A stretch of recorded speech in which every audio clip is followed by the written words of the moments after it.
नमस्कार दोस्तों, मैं हूं आस्था। आप सभी का स्वागत है हमारे चैनल ज्ञान कैप्सूल। अभी संकटों का दौर चल रहा है।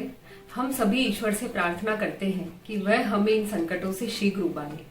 दीन दयाल विरुद्ध संभारी, हरहु नाथ मम संकट भारी। यह चौपाई तो आप सभी ने सुनी होगी। आप में से कुछ लोग यह भी जानते होंगे कि यह चौपाई रामचरितमानस के सुंदरकांड से ली गई है। दोस्तों, रामचरितमानस में ऐसी अनेकों चमत्कारिक चौपाइयां हैं जिनका पाठ करने से आप अपने जीवन की समस्याओं का डटकर सामना कर सकते हैं। आपके जीवन से जुड़ी प्रत्येक समस्या से संबंधित चौपाई रामचरितमानस में है। जैसे विद्या अर्जित करने हेतु गुरु गृह पठन गए रघुराई, अल्पकाल सब विद्या पाई।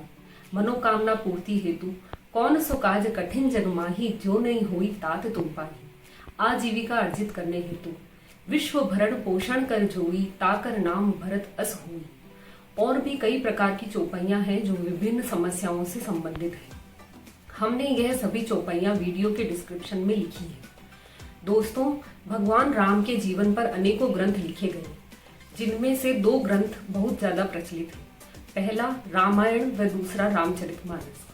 रामायण को लगभग 600 ईस्वी पूर्व महर्षि वाल्मीकि ने संस्कृत भाषा में लिखा था, परंतु कालांतर में लोगों की पकड़ संस्कृत भाषा पर कमजोर हो गई। इसी के चलते रामचरितमानस, जो कि 16वीं शताब्दी में अवधी भाषा में तुलसीदास जी द्वारा लिखी गई, वह अधिक लोकप्रिय हुई। क्योंकि वह बहुत सरल भाषा में लिखी गई थी, इसलिए उसे अधिक से अधिक लोग पढ़ सकते हैं व आसानी से समझ सकते हैं। रामचरित एहि नामा, सुनत श्रवण पाई विश्रामा। मन करी विषय अनल बन जरई, होई सुखी जो यही सर परे। अर्थात रामचरितमानस को सुनने से कानों को शांति मिलती है, और जो मन रूपी हाथी विषय रूपी जंगल में जल रहा है, वह यदि रामचरितमानस के सरोवर में आ गिरे तो उसे शांति मिलती है। इसका अभिप्राय यह है कि रामचरितमानस एक सरोवर है, और सरोवर में हम सभी गोता लगा सकते हैं। सरोवर में गोता लगाने के कोई नियम नहीं है। इसका अर्थ यह है कि रामचरितमानस को आप किसी भी स्थिति में, लेटे हो, बैठे हो, किसी भी स्थान या समय पर इसकी चौपाइयों का पाठ कर सकते हैं। रामचरितमानस के 7 कांड या सोपान हैं। बाल कांड, अयोध्या कांड, अरण्य कांड, किष्किंधा कांड, सुंदर कांड, लंका कांड, उत्तर कांड। इन सभी में से सुंदर कांड सबसे अधिक लोकप्रिय व प्रचलित है। राम कथा को एक बार महर्षि नारद ने ऋषि वाल्मीकि को सुनाया। उन्होंने इसे रामायण के रूप में श्लोकबद्ध किया। एक बार राम कथा भगवान शंकर माता पार्वती को सुनाते हैं। इसे एक कौवा भी सुन लेता है। कौवे का जन्म काकभुसुंडी के रूप में होता है।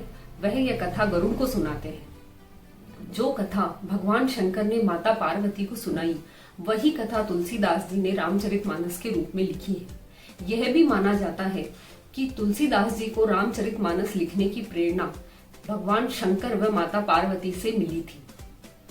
रामचरितमानस को एक वरदान यह भी प्राप्त है कि व्यक्ति जैसे जैसे इसे पढ़ता है, उसकी रुचि इसमें बढ़ती जाती है, उसे नए अर्थ मिलते हैं, वह इससे कभी नहीं ऊबता।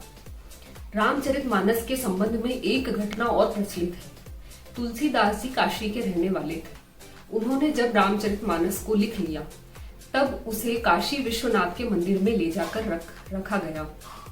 काशी विश्वनाथ मंदिर के द्वार रात को बंद कर दिए गए। सुबह जब मंदिर के द्वार खुले तो लोगों के आश्चर्य का ठिकाना न रहा। उन्होंने देखा कि रामचरितमानस के पहले पन्ने पर सत्यम शिवम सुंदरम लिखा हुआ है।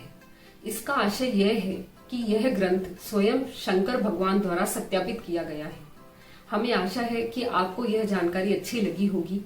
अगर आपको यह जानकारी अच्छी लगी तो आप इस वीडियो को लाइक कीजिए व चैनल को सब्सक्राइब कीजिए। धन्यवाद।